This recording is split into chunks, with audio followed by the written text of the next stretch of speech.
For today's video, gagawa tayo ng madali, affordable at higit sa lahat masarap na pwede nating ipangregalo sa anumang okasyon.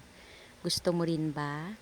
Tara, luto tayo. At para naman po sa recipe natin ngayon, ito yung mga ingredients na kakailanganin. Yung lava cake po pala na ginamit ko ay optional lang kasi pwede kayong gumamit dito ng fudgy bar kung yun po yung mas gusto ninyong gamitin. After kong ang tanggalin sa mga plastic yung lava cake, dinurog ko lang po yan at dapat maging ganito yung consistency niya para na siyang dough. After nyan, pwede na tayong mag-start na gumawa.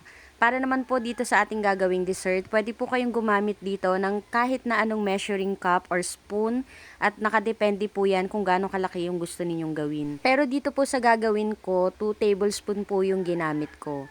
After nyan, i-form lang natin ito ng pabilog. After nito, yung condensed milk, ibabrush lang natin dito sa ating binilog na lava cake para po kumapit yung gagawin nating toppings dito sa ating ginagawang dessert.